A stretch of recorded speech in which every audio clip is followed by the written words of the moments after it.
Gurizada, sejam bem-vindos a mais um videocurso que eu vou dar sobre Pygame. Então, nesse caso aqui, a gente vai usar essa biblioteca. Ali embaixo tem o link, que vocês podem obter mais informações detalhadas sobre. E a partir dessa biblioteca para Python, para a linguagem Python de programação, a gente vai construir alguns jogos. E eu vou dar conceitos iniciais, básicos, para que vocês depois deem um start e consigam evoluir mais dentro dessa biblioteca. Então essa é uma biblioteca muito legal para fazer jogos, principalmente 2D. É possível também criar jogos 3D, mas não está no escopo aqui dessas aulas. Então jogos, por exemplo, como jogos de plataforma, jogos onde o personagem pode se locomover na tela em duas dimensões. A gente tem tanto a página oficial ali, pygame.org, quanto a documentação, que aí vocês podem obter detalhes sobre as funções que a gente usa, cada módulo que tem dentro. Então, o Pygame nada mais é do que um conjunto de módulos, ou seja, cada módulo é um arquivo daqueles com extensão .py, e facilita bastante. Se a gente fosse construir do zero o nosso jogo, sem usar os módulos que eles disponibilizam para a gente conseguir agilizar o processo de construção do jogo, seria bem mais complexo, ia demorar muito mais tempo para a implementação.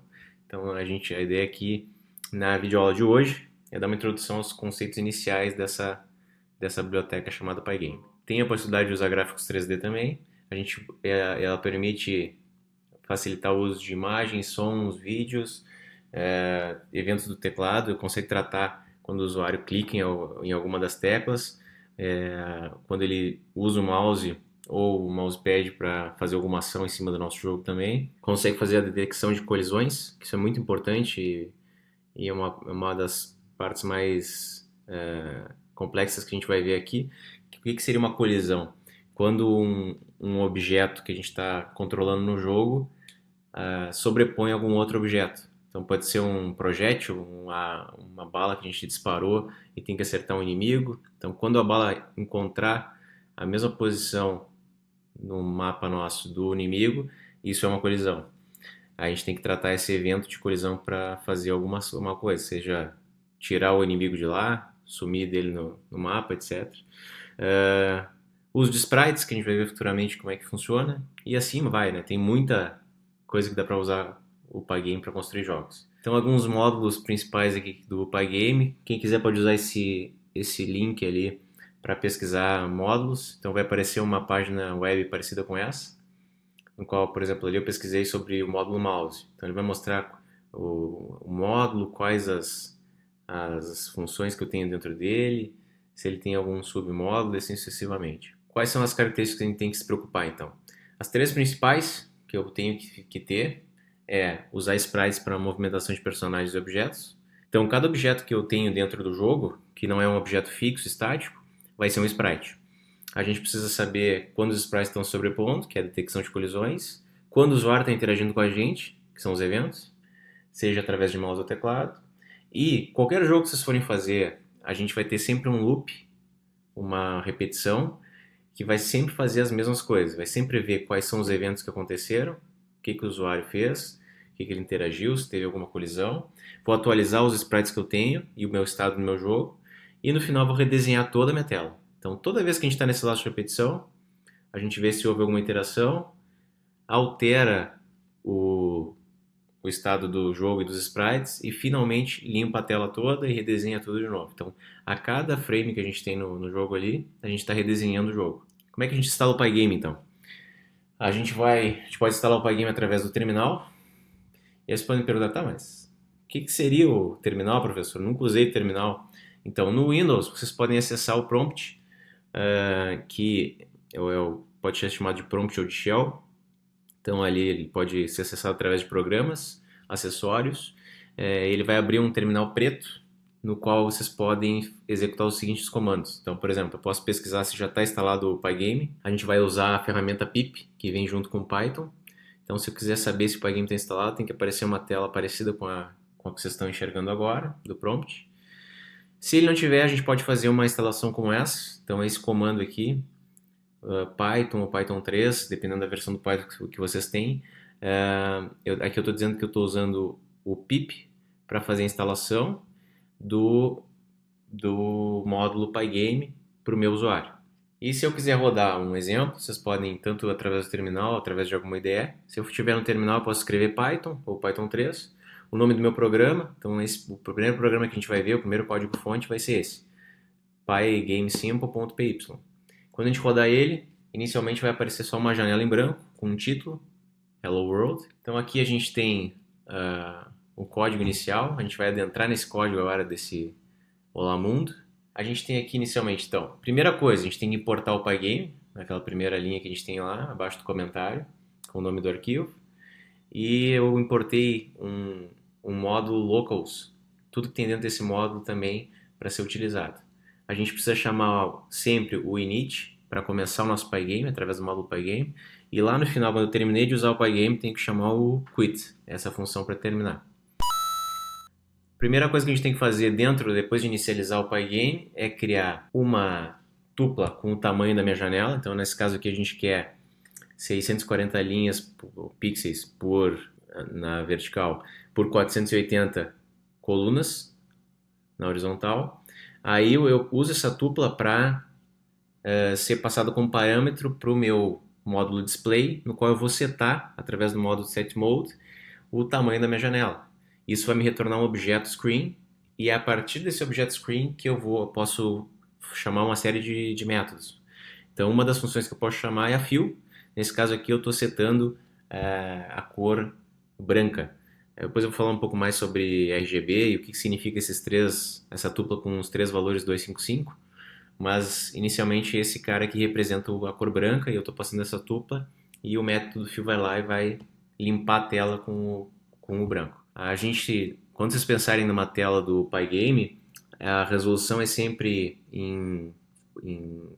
como se fosse um produto cartesiano. Então eu tenho a posição X e a posição Y, sendo que ele começa inicialmente lá do canto esquerdo superior, e aí eu vou aumentando o meu X ou o meu Y a partir dali. Então, dessa forma que a gente define a largura e a altura da nossa janela. Aqui a gente pode definir o título com a função setCaption. Aí eu botei aquele texto lá, Hello World.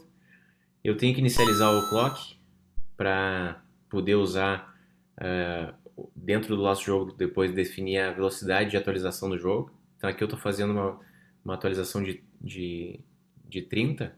Eu vou falar depois um pouco como é que funciona essa função tick. E esse laço é um laço infinito a princípio, né? A gente tem aquela variável chamada running, que é para indicar quando ele deve ser executado o jogo, enquanto ele deve continuar executando ele. Inicialmente é true. E em algum momento a gente pode definir que essa variável tem que ser false, e ele vai sair da meu laço de repetição. Então, aqui, o 30 é o que vai definir a velocidade. Depois eu vou falar bem o que é isso. A gente tem que tratar os eventos. Então, como é que a gente trata os eventos? A gente tem, do módulo Pygame, a gente tem o módulo event, e a gente pode obter, através do método get, todos os eventos que aconteceram. Então, aqui eu estou fazendo um for para percorrer toda essa lista de eventos. Toda vez que eu estiver dentro do laço, essa variável evento vai ter o tipo de evento que ocorreu. Então, ali eu vou testar. Nesse caso aqui, a gente só vai testar se o cara fechou a janela. Então, o evento que representa isso é o quit. Eu tenho uma constante que eu posso comparar com o atributo type ali de event. Então, se o tipo foi de sair, o cara fechou a janela, eu vou mudar o meu boolean de running de true para false. Agora, depois a gente teria que atualizar o estado do jogo, mas atualmente não tem nada para fazer por enquanto, porque a gente só tem uma janela vazia, e dar o update, redesenhar isso. Então aqui a gente vai lá e redesenha toda a tela a partir dos nossos objetos. Não posso esquecer de finalizar o Pygame também. Então esse é o nosso exemplo básico, e a partir desse código inicial que a gente pode criar uma série de jogos. Eu falei que ia falar das cores RGB. RGB representam red, green e blue, ou seja, vermelho, a cor vermelha, a cor verde e a cor azul. A gente pode fazer a combinação que a gente quiser desses caras para criar uma cor nova. Então, por exemplo, se eu juntar o vermelho com o verde, eu consigo criar o amarelo. Então, aqueles valores que eu tenho ali, os RGB values, eu tenho quanto que eu quero que importe de vermelho, ou de verde, ou de azul. Então, ali para fazer o aqua, que é aquele azul mais claro ali da imagem, a gente tem que passar a dizer que o vermelho vai ser desconsiderado, vai ser zero, mas que tanto o azul quanto o verde, tanto o B quanto o G, vão estar no máximo, que é 255.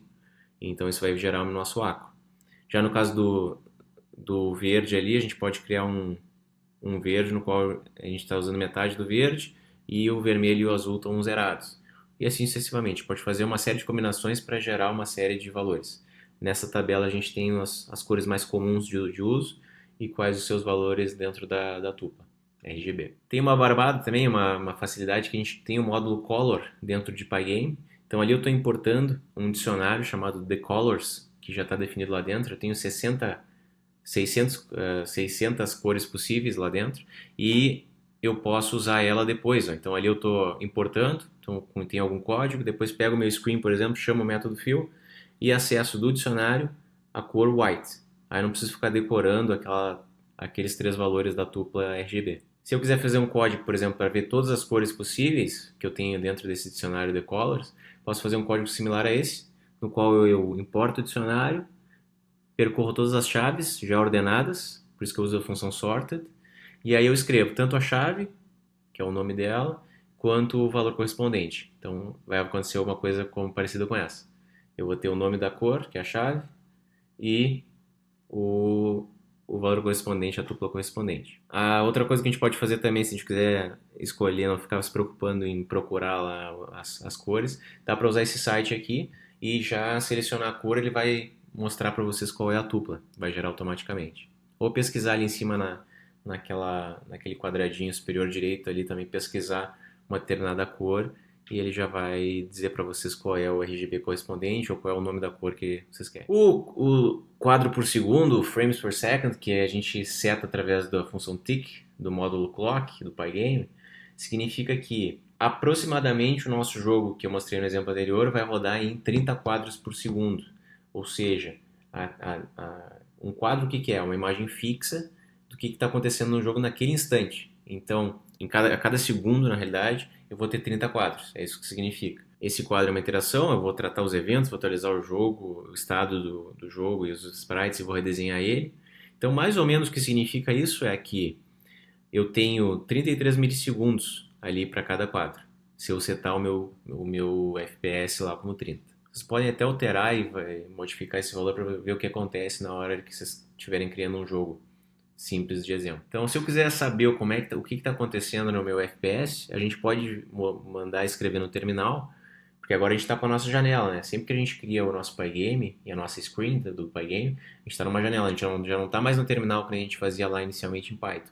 Então, o que acontece é, se eu quiser dar um print do tempo que já passou a partir do meu FPS, ele pode dizer ali, vocês veem que tem pouca alteração entre uma iteração do laço e outro. Então, em geral, a gente vai ter isso.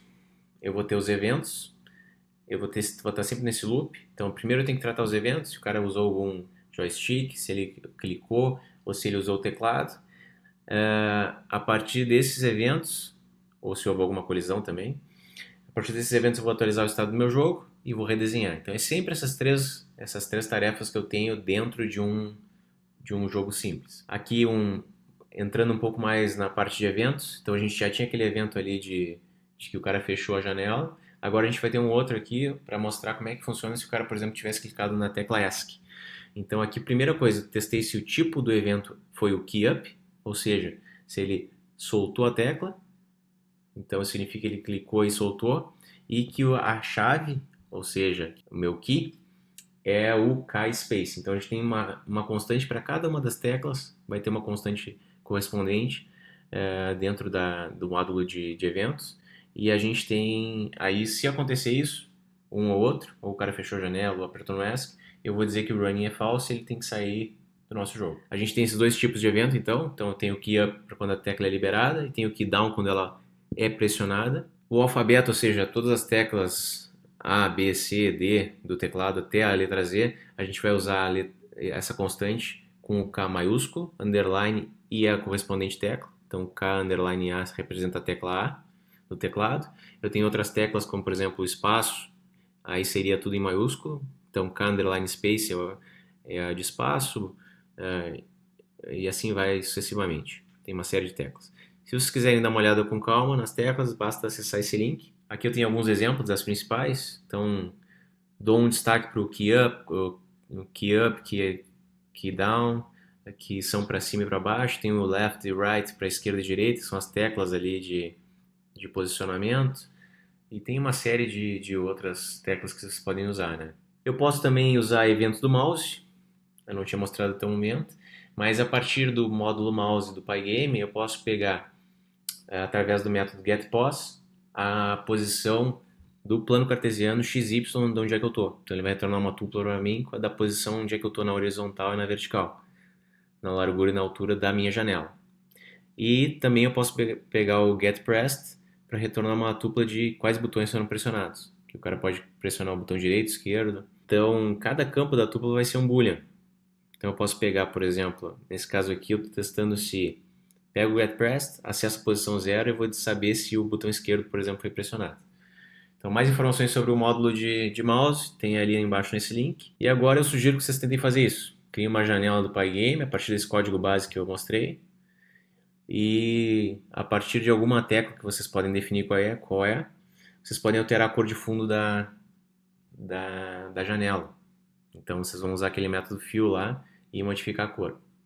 Eu acho legal até pegar várias cores, de repente usar o int de random, do módulo random lá de Python, para gerar aleatoriamente a partir daquele dicionário de cores, the colors. Mas aí eu deixo a cargo de vocês e até o próxima videoaula de Pygame.